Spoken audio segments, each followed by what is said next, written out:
माननीय मुख्यमंत्री महोदय के यहाँ हम गए हुए थे और गृह तो विभाग बात में भी नहीं हुई वहाँ पे आपकी? नहीं, मुलाकात नहीं हुई। तो दुर्भाग्य आप है। द्वारिका जी आप बोल रहे थे कि परिवार जो है भूखमरी के कगार पर है, आप आत्महत्या कर लेंगे, ऐसी बातें आप बोल तो रहे क्या थे। करेंगे, हम अब विवश हैं। चूंकि आप थोड़ा सा बताइए, आपके पति जो हैं ऐसा नकारात्मक बात कर रहे हैं कि परिवार भूखमरी कगार पर क्या है। करेंगे, तो ड्यूटी नहीं मिलेगा तो बाल बच्चा को कैसे पालन पोषण करेंगे?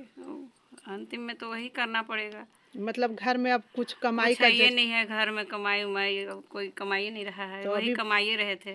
बोल रहे हैं कि 3 बेटियां हैं, उनका क्या होगा?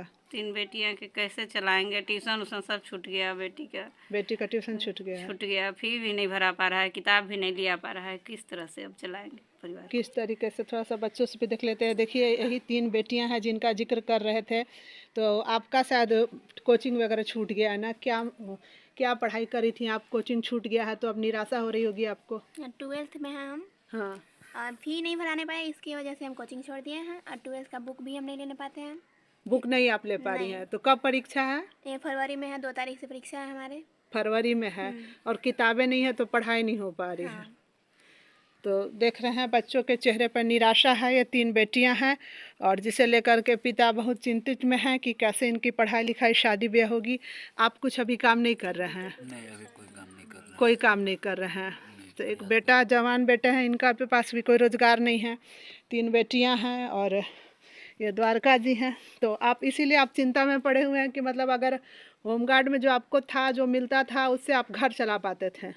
जी, हम उसी से घर दुरा परिवार बाल बच्चे चलाते थे, उसी से फीस देते थे, उसी से हम किसी तरह अपन जीवन यापन करते थे परिवार बाल बच्चों का, जो आज लगभग अब 3 महीना हो जाएगा वो बंद है। हम कार्यालय के चक्कर लगाते मुख्यालय के चक्कर लगाते और सरकार के चक्कर लगाते हम थक गए हैं। मेरे पास पैसे नाम का चीज़ नहीं रह गया है। हाँ। यहाँ तक कि गौ पालने में हाँ। मैं गौ को 7,000 रुपया बाकी रखा हूँ दुकानदार को, जहाँ से भूसा लाता है, उसको भी देने के लिए हमारे पास पैसे नहीं हैं। अब वो लोग को भी हम भरण पोषण कहाँ से करेंगे? कहाँ से करेंगे? तो ये बड़ा सवाल है कि द्वारिका जी अब परिवार कैसे पालेंगे। आप देख रहे हैं कि 3 बेटियां हैं, 2 बेटे हैं। एक बेटा जिसे बोल रहे हैं बच्चा है, बाहर खेलने गया है। बेटा जवान है पर इनके पास भी कोई रोजगार नहीं है। पत्नी भी निराश है और दरअसल सीधे सीधे द्वारिका जी का कहना है कि वो मतलब होम गार्ड के कंपनी के जो अधिकारी हैं उनके भेदभाव के आप शिकार हो गए हैं। बस हमारे ऊपर प्रतिशोध की भावना से ऐसा किया गया है, क्योंकि कुछ मामला भ्रष्टाचार का भी है, जिसको हम कहने जाएंगे तो उसके चलते हमको ऐसा किया जाता है। तो अब आप क्या करेंगे? आपने कहा कि अधिकारियों का चक्कर लगा के हार गए, नेता मंत्री का चक्कर लगा के हार गए और आप निराश हो रहे हैं कि अब आत्महत्या के अलावा कोई विकल्प नहीं बचा।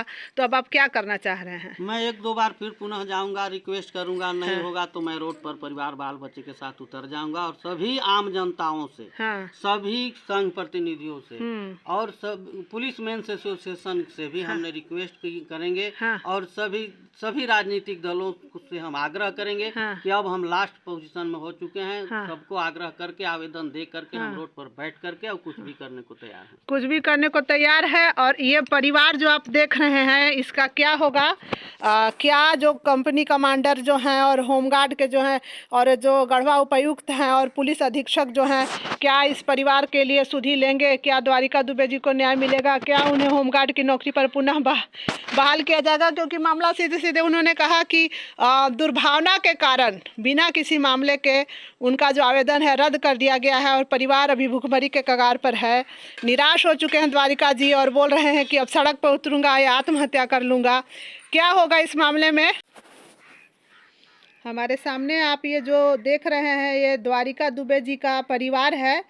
ये पत्नी है और ये बच्चे हैं और द्वारिका दुबे जी होमगार्ड के जवान हुआ करते थे, पर इन्हें कतिपय आरोप लगाकर इनके साथ अन्याय किया गया है। जैसा कि द्वारिका दुबे जी दावा करते हैं कि इन्हें होमगार्ड की नौकरी से इन्हें निकाल दिया गया है और इन्हें अनेक समस्याओं का सामना करना पड़ रहा है और घर परिवार चलाना मुश्किल हो रहा है। आप देख रहे हैं 4 बच्चे हैं, इनमें से कुछ बच्चों का जो है कोचिंग बंद हो गया है, किताबें मुश्किल हो गई हैं, किताबें नहीं हैं, अभी परीक्षा सर पे है। क्या मामला है द्वारिका जी? ये परिवार के मुखिया हैं, क्या हुआ है आपके साथ? थोड़ा सा दर्शकों को जानकारी मेरे साथ न्यायालय को से रिहा किया हुआ पेपर है, मामला न्यायालय में चल रहा था। आरोप लगाया गया कि आप पुनर्नामांकन के समय साक्ष्य को छुपाए हैं।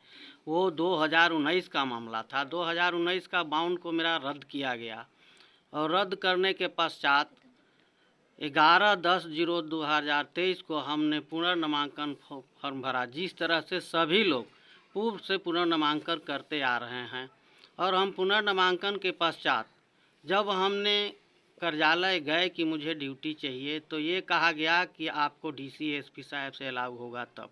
तो डीसी एसपी के पास आप गए तो क्या बोले वो लोग? डीसी साहब बोले कि तुम पर अब कोई मामला नहीं न है जी। एसपी साहब भी बोले कि अब तुम पर कोई मामला नहीं न है, हो जाएगा। डीएसपी साहब भी बोले कि दुबे जी आपको 19 के न बाउंड रद्द किया गया है, 23 का नहीं न रद्द किया गया है, फिर आपका हो जाएगा। लेकिन आश्वासन देते देते हमने डीसी साहब से भी 3 बार मिले और एसपी साहब से भी हम 3 बार मिले, डीएसपी साहब से भी मिले। तो सर आपका मतलब पहले कुछ बालू का मामला था जिसमें आप निर्दोष पाए गए हैं, एकदम साक्ष्य तो अभाव में रिहा किया गया। जब आपको कोर्ट निर्दोष बोल दिया है तो फिर अब क्या होमगार्ड के अधिकारी आप पर क्यों आरोप लगा रहे हैं? ये विरोधाभास में सिर्फ एक प्रतिशोध की भावना है कि हमने गृहरक्षा वाहिनी लोक सेवक संघ के महासचिव हुआ करता हूँ और गृहरक्षकों को 1861 पुलिस एक्ट के अनुसार गृहरक्षक काम करते आ रहे हैं, जिसके विरोध में जब एक नव नामांकन के प्रक्रिया निकाली गई तो उसके विरोध में हम शालीनतापूर्वक शांतिपूर्वक उच्च न्यायालय में एक मामला दर्ज किया हूँ। तो आप मामला किस पर दर्ज किए हैं? क्या अधिकारी आपसे नाराज हो गए हैं केस करने से? मामला हम अधिकारी पर नहीं किए, हम सरकार पर किए हैं। अच्छा, कोई न मेरा तो अधिकारी। आपने क्या केस किया है सरकार पर? सरकार पर केस हम नियम विरोध किए हैं कि ये नियमावली गलत है। 2014 नियमावली ये काला कानून है। अच्छा, तो अभी आपकी क्या मांग है सरकार से या होमगार्ड से? क्या मांग है आपको? होमगार्ड से सिर्फ मेरा यही मांग है अधिकारियों से कि मामला सब पर चलता है, केस चलता है, हम रिहा हो चुके हैं सर। हमको न्यायालय ने निर्दोष साबित किया है, संविधान का भी चैलेंज किया गया, न्यायालय को भी चैलेंज किया गया सर। ऐसा हमको इससे बरी किया जाए सर, लेकिन कोई सुनवाई नहीं हो रहा है। अच्छा ठीक है, एक बात और आप बता रहे थे कि कई ऐसे होमगार्ड है जिन पर मारपीट का, धमकी देने का या हत्या देने का आदि केस चल रहा है, तो वो लोग आराम से काम कर रहे हैं? हाँ, वो लोग आराम से काम भी कर रहे हैं। वो लोग बाउंड छुपा करके भी, वो लोग भी बाउंड फॉर्म पर नहीं लिखे हैं ऐसा कि मैंने हम पर मामला न्यायालय में चल रहा था। आपके साथ भेदभाव हो रहा है? हाँ, सिर्फ हमारे साथ ही भेदभाव ऐसा किया गया है, सामने यही हम। अच्छा, आप बार बार समाहरणालय का चक्कर लगा रहे हैं? बार बार समाहरणालय का चक्कर लगाते लगाते हम थक गए। हमने दुर्गा पूजा को, दुर्गा माता को भी सम्मान किया, लक्ष्मी माता को भी सम्मान दिया, छठी मैया को भी सम्मान दिया। अब हम बर्दाश्त से बाहर हो गए हैं। अंत में विवश होकर के हम कुछ भी करने को तैयार हैं। चूँकि हमारे 5 बच्चे हैं, 3 बच्ची 2 बच्चे, एक बच्चा संत पौल में पढ़ता है, एक बच्चा तो मैट्रिक पास कर गया है। ये हो सकता है कहीं कमा खा लेगा, लेकिन ये 3 बच्चियाँ कहाँ जाएंगी? मेरे पत्नी कहाँ जाएंगे? हमारे पास 4 गाय हैं, उनको भी हम खिलाने में विवश हो रहे हैं। आप ऐसे हिम्मत हार रहे हैं कि हम कुछ कर लेंगे, तो क्या आप सोच क्या करेंगे? चूँकि हम अनैतिक कार्य नहीं कर सकते हैं, शुरू से ही मेरा ये सिद्धांत में शामिल नहीं है, यह हम शामिल नहीं कर सकते हैं। हम अनैतिक कार्य नहीं करेंगे, हम भ्रष्टाचार की ओर नहीं जाएंगे, हम गलत कदम नहीं उठाएंगे, तो हम विवश होकर के करेंगे क्या? तो आप अधिकारियों से क्या मांग कर रहे हैं कि आपको मतलब होमगार्ड जवान का जो नौकरी दिया जाए, देते भी आप बाल बच्चा? अधिकारियों से हाँ। मेरा यही मांग है। हाँ। मैं माननीय मुख्यमंत्री जी के यहाँ भी गए थे, पीए साहब से मेरा मुलाकात हुआ। हम डेट मांगे कि हमको 3 मिनट के लिए माननीय मुख्यमंत्री महोदय से मुलाकात करा दिया जाए, इसलिए कि अधिनियम एक है, खतियान एक है, बेटे 3 है, अधिकार सबको बराबर मिलना चाहिए। अधिनियम 2005 के धारा 11 में गृहरक्षक लोक सेवक हैं और धारा 7 एवं 12 में स्पष्ट है कि गृहरक्षकों को क्रियान्वयन किया जा सकता है। जयश्री पैलेस, हमारे यहाँ शादी विवाह, party, ring ceremony, birthday party, meeting hall और ठहरने का उत्तम प्रबंध है।